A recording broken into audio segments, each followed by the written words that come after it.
네. 박근혜 대통령 탄핵 소추안이 잠시 뒤 3시 국회 본회의 표결에 붙여집니다. 현직 대통령이 이렇게 헌정사상 헌정 문란 사건의 피의자가 된 초유의 상황 속에 진행되는 탄핵안 표결이란 점에서 후폭풍은 예측하기 힘든 상황입니다. 탄핵 표결로 전국의 전망까지 해보도록 하겠습니다. 김우석 미래전략개발연구소 부소장, 신평 경북대 법학전문대학원 교수, 정치부 이준석 기자와 함께합니다. 어서 오십시오. 네, 안녕하십니까? 안녕하세요. 네, 먼저 이준석 기자, 잠시 뒤 1시간여 있다가 이제 시작이 될 텐데 본회의 어떻게 좀 진행이 되죠? 예, 일단 본회의가 예정된 개의 시간은 오후 3시입니다. 오후 3시에 말씀하신 3시에 시작이 되면은 일단 절차적으로만 보면 발의자 가운데 한 명이 탄핵안에 대해서 제안 설명을 하게 됩니다. 네. 이제 발의자는 이제 야3당이 같이 했었는데 이 중에 한 명이 탄핵안의 주요 내용에 대해서 제안 설명을 하게 되고 그리고 나서는 바로 이제 무기명 투표에 들어가게 되는데 그에 앞서서 의원들 신청자에 한해서 이제 자유 발언 의원 한 명당 5분씩 자유 발언이 진행됩니다. 또 이제 본회의 도중에도 의사 진행 발언이 있기 때문에 그런 것들은 어떻게 시간을 예측하는 좀 변수가 된다 이렇게 보면 될 테고 보통 일반 입법 법안 표결 같은 경우는 국회의원들이 자기 자리에 앉아가지고 버튼을 누르면은 이제 전자투표라고 하죠. 버튼을 누르면은 바로 거의 동시적으로 전광판에 찬반이 집계되면서 통과 여부가 확인이 되는데 이거는 탄핵안은 인사에 관한 건이기 때문에 무기명 비밀 투표를 하게 돼 있습니다. 네. 8개 본회의장 뒤편에 8개 기표소가 마련돼 있는데 기표소 안에 들어가가지고 찬성 반대 여부를 직접 수기로 표기하게 돼 있습니다. 찬반이 아니라 가부 또는 가부를 한자로 해가지고 표기를 하게 되면 끝나고 나서 감표위원들이 개표를 하게 되고 발표를 하게 됩니다. 이런 어떤 물리적 절차가 들어가기 때문에 네. 국회 사무처에서는 한 40-50분 정도 걸리지 않겠냐 이렇게 예상을 하고 있습니다. 만약에 3시에 1시간 뒤에 정상적으로 본회의가 개의되고 탄핵안 제안 설명까지 들어간다면 4시 반 정도에 나오지 않겠냐 이런 전망인데 네. 본회의가 좀 늦춰질 수도 있고요. 조금 더 늦춰질 수도 있고 중간에 제가 아까 말씀드린 의사진행 발언이나 그런 것들이 되면 좀 지연될 수 있기 때문에 대여섯 시 또는 그 이후로 좀 늦춰지지 않겠느냐. 전 개인적으로 그렇게 보고 있습니다. 네, 지금 말씀하신 것처럼 무기명 투표가 진행된다라고 하는데 신 교수님, 예. 지금 얘기가 나온 것 중에 하나가 혹시 모르는 보험용으로 이거 인증샷 찍겠다라고 하는데 그럼 무기명 비밀 투표에 좀 어긋나는 거 아닙니까? 어떻습니까? 지금 저 국회법 그 130조 2항에서는 이 탄핵의 투표는 그 무기명 그 비밀 투표로 하도록 그 규정해 놨습니다. 네. 그러나 이 조항의 그 타당성에 대해서는 조금 의문이 있습니다. 이 탄핵은 그 국가적으로 대단히 그 중요한 사안이죠. 이러한 사안에 대해서 국회의원이 어떻게 그 표결을 했냐 하는 것은 당연히 그 국회의원이 그 책임을 져야 하는 것이고 또 국민들이 알아야 할 사항입니다. 그런 면에서 그 무기명 비밀 투표로 한 것은 좀 적절치 않다고 보이고요. 또 이 인증샷을 하는 것은 이 무기명 비밀 투표로 하는 그 조항에 직접적으로 위배되는 것은 아니겠죠. 네. 그런 면에서 우리가 종합적으로 고려한다 그러면은 그 인증샷은 거기에 대해서 특별한 우리가 타당하지 않다더니 또 위법이라느니 그런 말을 하기는 좀 어렵지 않나 생각합니다. 네, 김우석 부소장님, 지금 뭐 보니까 아침 오전 10시에는 새누리당에서 의원총회를 있었고 지금부터는 이제 야당 쪽에서의 의원총회가 좀 시작이 되는 것 같습니다. 어떤 얘기가 좀 나올 것 같을까요? 오늘 의사 진행 발언을 하기 위한 전초전 이렇게 보시면 될 것 같고요. 네. 내부적으로 지금 표를 단속하는 그런 의미에서 굉장히 내부적으로 뜨거운 지금 상황이죠. 그런데 이게 의원총회를 안 하면은 밖에 나가가지고 어떤 일들이 벌어질지 모르니까 일단 다 모아놓고 그 안에서 표도 좀 점검을 해보고 논리도 세우고 이런 부분들로 진행이 될 것 같습니다. 네. 그런 면에서 오늘 오늘 각 당의 의총에서 나오는 이야기들이 얼마나 논리적이냐 이런 부분들을 좀 확인할 수 있는 게 오늘 의사진행 발언에 몇 명이나 나와서 어떻게 논리를 전개할지 이런 부분들이 결과적으로 나타날 텐데 네.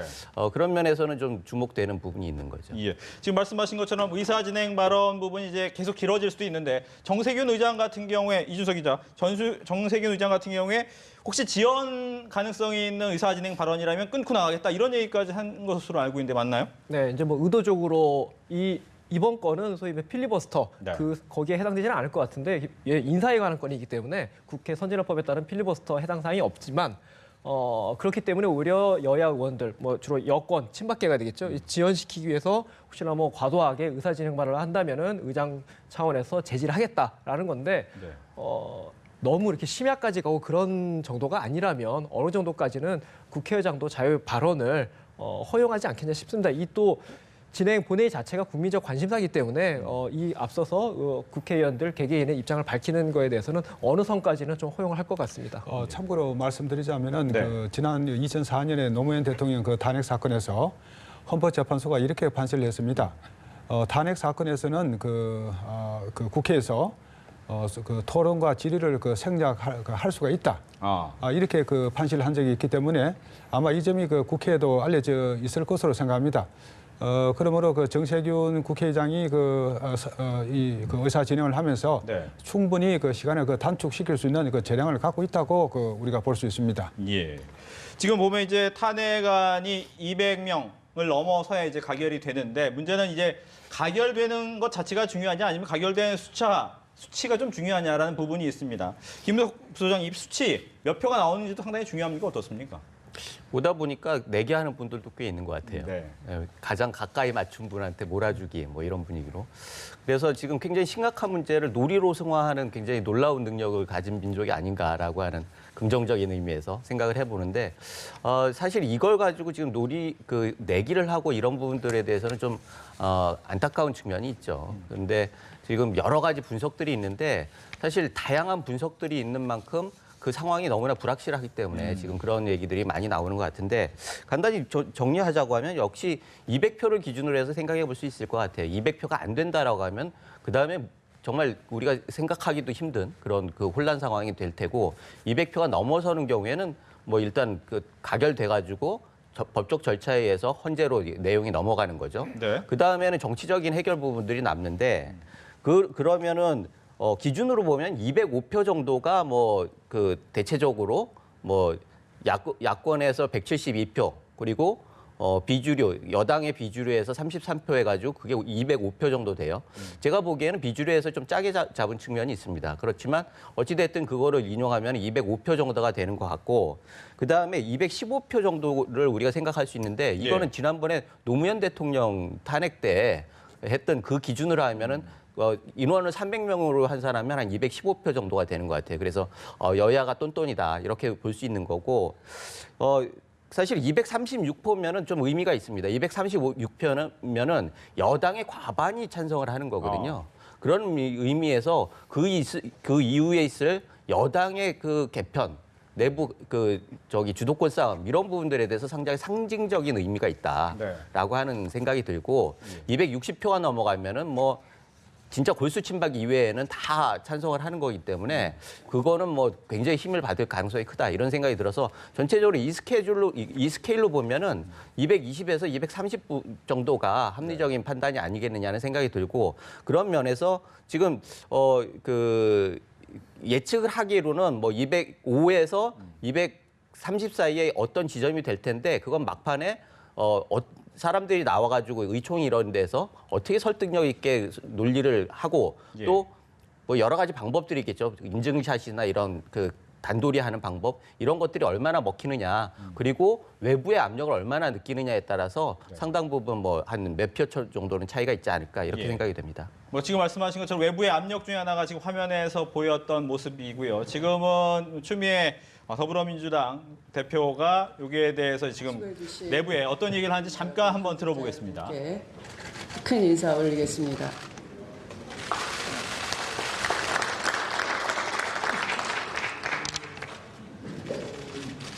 오늘은 간절히 소망합니다. 위기 때마다 이 땅의 민주주의와 정의를 위해서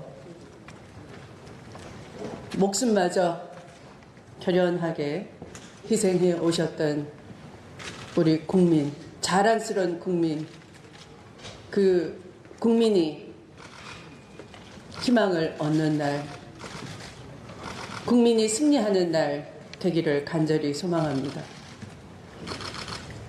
오늘은 대한민국의 운명을 가르는 날입니다. 한치 앞도 안 보이는 정국을 수습하고 민생을 살릴 것인지 아니면 더 깊은 수렁으로 빠질 것인지 그런 중대한 기로에 서 있는 순간입니다.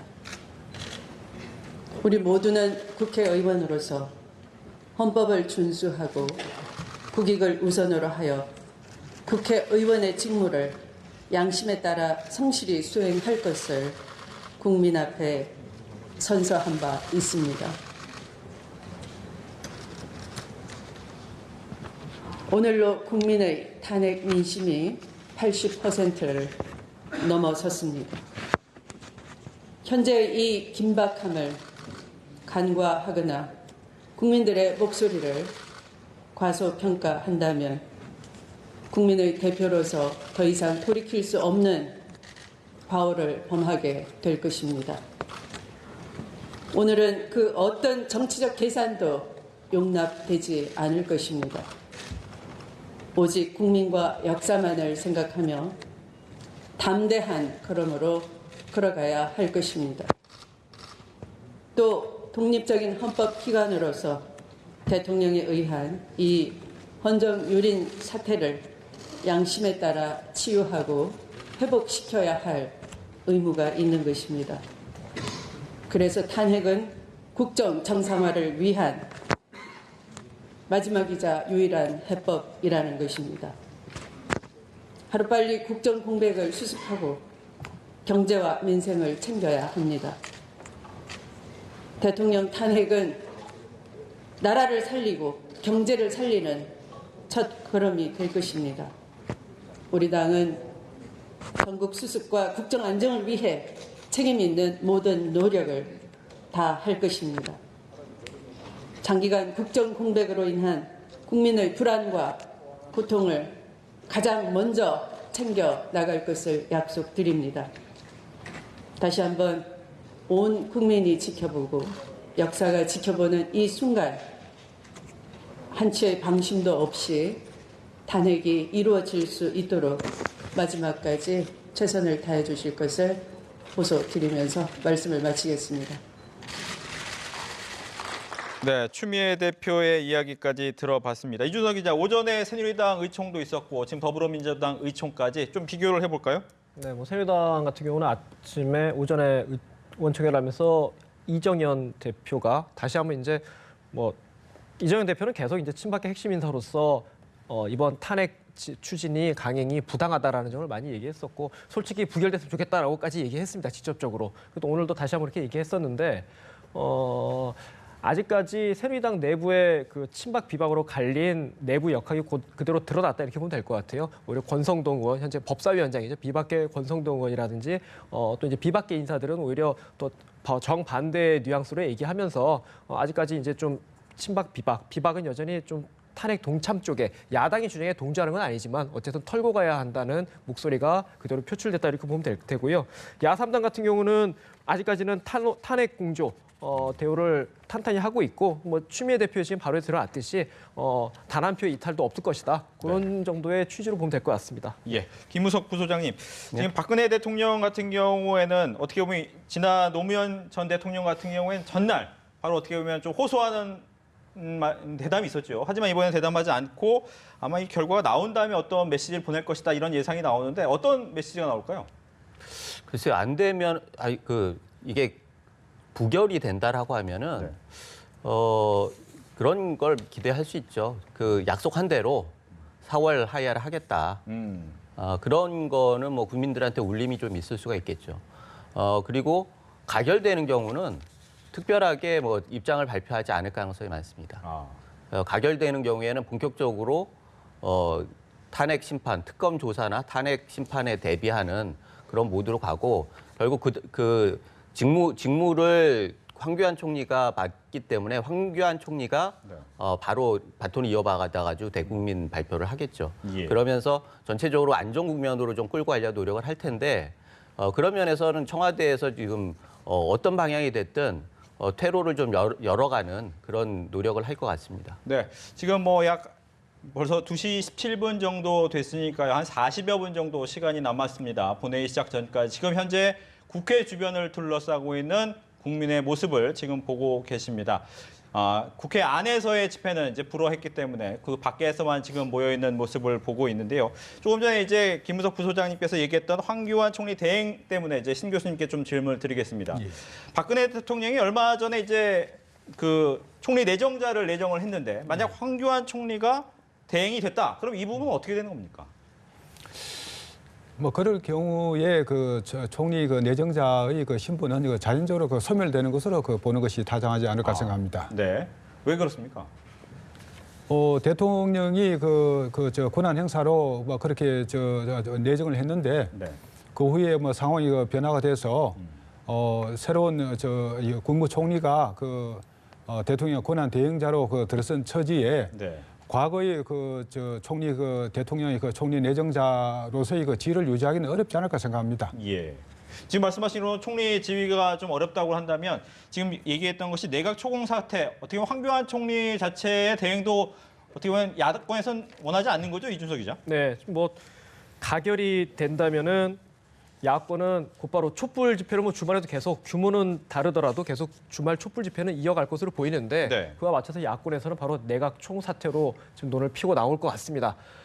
사실 가결이 됐으면은 어떻게 보면은 헌법재판소 판단에 넘겨놓고 정치권대로 가는 게 맞는데 일단은 내각 총사퇴로 가고 있다. 그거는 그 얘기는 돌려 말하면 황교안 대행 체제를 인정하기 어렵다라는 의미로 볼 수 있거든요. 황교안 총리가 대표적인 박근혜맨으로 알려져 있기 때문에 네. 그 체제를 인정하기 어렵다. 더군다나 곧바로 탄핵 심판이 만약에 인용이 된다면은 바로 대선으로 가게 되는데 그 전국을 관할하는 황교안 체제를 야권에서 굉장히 부담스럽다, 껄끄럽다 이런 의미로 보면 될 것 같습니다. 그렇지만 가결까지 된 상황에서 내각 총사퇴로 펴고 간다면은 어떻게 보면 국정 컨트롤 타워가 아예 공백이 생기는 거기 때문에 그렇죠. 그분이 얼마나 논리적 설득력이 갖출지는 조금 또 논란의 여지가 있을 것 같습니다. 네, 같은 질문이지만 김무석 부소장님께 드리면 황교안 총리 대행이 야권 입장에서는 좀 껄끄러울 수 있다. 하지만 이 부분을 또 딱히 다른 방법을 할 방법도 없어 보이긴 하는데 이 부분은 어떻게 해결을 해야 될까요? 정동영 의원이 얘기를 하기를 네.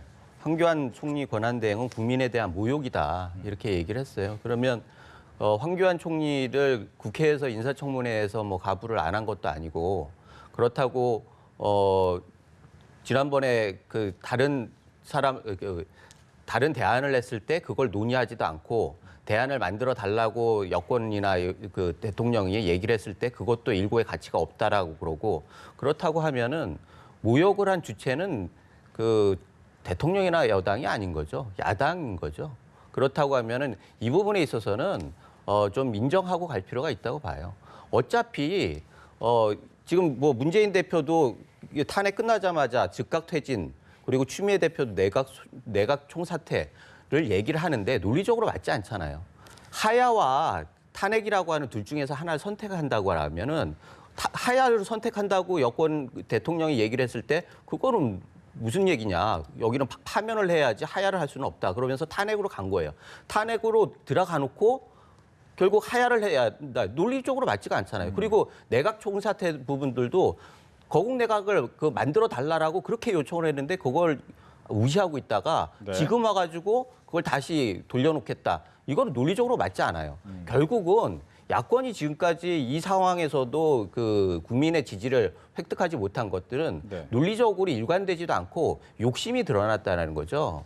그래서 대선을 어떻게 빨리 2개월 정도 안에 좀 수습이 되지 않는 분위기에서 대선 국면으로 넘어가가지고 결국 뭐 정신이 없을 때 좀 권력을 잡아보자라는 욕심을 네. 국민들은 알고 있단 말이에요. 알겠습니다. 그런 면에서 지금 약간 그런 거는 좀 뒤로 밀어놓고 정도를 가야 하는 모습을 보여줘야지 국민들도 안정이 되지 않겠느냐 이런 생각을 해봅니다. 네, 이제 잠시 뒤에 있을 본회의에서 만약 이제 가결이 된다라고 하면 헌법재판소는 6개월 안에 이제 어떻게 보면 결정을 해야 됩니다. 그게 6월 9일이 되고 그리고 나서 60일 내 보궐선거를 하면 8월 9일까지 대통령 선거를 해야 되는데 과거 노무현 전 대통령 때와 비교를 했을 때 이 시간 6개월이라는 시간이 훨씬 더 단축될 수 있다. 가능한 얘기입니까? 어떻습니까, 교수님? 당시 노무현 대통령 탄핵의 경우에는 2004년 3월 2일 날 탄핵 심판 절차를 시작해서 5월 4일 날 결정이 선고가 됐죠. 네. 방금 말씀하신 6개월 이제 자꾸 이제 그렇게 말씀하시는데 그것은 그것이 헌법재판소법 38조에 나온 규정을 근거로 해서 말씀하시는 것 같습니다. 예. 그러나 이것은 하등 중요성을 가진 조항이 아닙니다. 왜 이것은 그렇습니까? 조금 어려운 용어를 쓰자면은 훈시 규정이라고 해서 이것을 헌법재판소가 따라도 되고 안 따라도 되는 그런 임의적인 그런 규정이니까 여기에 의미를 둘 필요는 없습니다. 그래서 노무현 대통령 탄핵 사건을 하나의 우리가 본보기로 삼을 수가 있겠죠. 예. 그래서 한 2개월 정도 그렇게 해서 우리가 이번에도 탄핵 심판 결정을 할 수는 있지 않을까. 또 그리고 지금 이런 상황에서 그대로 이 국정 공백의 혼란 상태를 방치한다 그러면은 물론 고난 대행자 잘 하시겠습니다만은 네. 그래도 한계는 있겠죠. 이 참으로 우리 국가적으로 불행한 사태가 벌어지는 것이고 이것을 헌법재판소 재판관들이 결코 방치하지 않으리라는 저는 믿음을 가지고 있습니다. 네, 알겠습니다. 하지만 이제 어떻게 보면 빠르게 이제 대선 정국으로 돌아갈 수밖에 없는데 이 부분에 대해서 여야가 좀 첨예하게 대립할 수 있는 부분이 계속 생기는 거죠. 네, 그렇죠. 일단 헌법재판소 결정이 언제 나올지 불투명해 보이기 때문에 헌법재판소가 언제 심판을 내겠다라고 공지를 안 하지 않겠습니까? 결국은 자체적인 심리가 끝나야지만 언제 결정이 나올지가 가닥이 잡히기 때문에 가장 문제가 되는 게 헌법재판소에서 물론 그쪽에서 인용을 해야 되지만 헌법재판소에서 심판이 끝나야지만 그다음에 대선 날짜가 잡히지 않습니까? 그렇죠. 여야로서는 사실상 그렇게 보면 되겠습니다. 오늘 만약에 가결이 된다면은 또 부결돼도 마찬가지일 수도 있는데 사실상 대선 레이스는 다음 주부터 시작된다고 보면 될 테고 그런데 정상적인 대선 레이스를 하기 어려울 겁니다. 일단 대통령의 권한은 정지되지만 탄핵이 최종 확정은 안 된 상태에서 과연 여야, 특히 야당이죠. 지금 주자가 많은 야당이 과연 각 당의 경선 레이스를 할 수 있겠느냐. 경선 레이스를 하는 게 문제는 되지 않아요. 그렇지만 현직 대통령이 있는 상태에서 후보군 하는 레이스를 가는 게 가능하느냐 이런 부분들이 있을 수 있고 아까도 얘기했다시피 황교안 대행체제 내각 총사태와 관련해서 여야의 주장이 계속 엇갈리면서 그 부분도 계속 논란이 될 수 있거든요. 이런 부분은 계속 전국의 혼란의 요인으로 남을 수밖에 없다. 이렇게 말씀드리면 될 것 같습니다. 알겠습니다. 이제 잠시 뒤 3시부터 국회 본회의가 시작이 됩니다. 이 본회의에서 박근혜 대통령 탄핵안이 표결에 붙여지게 될 텐데 이 부분에 대한 뉴스는 이어지는 뉴스 특보에서 계속해서 보내드리겠고요. 지금까지 세 분과 함께 앞으로의 전망까지 짚어봤습니다. 오늘 얘기 잘 들었습니다.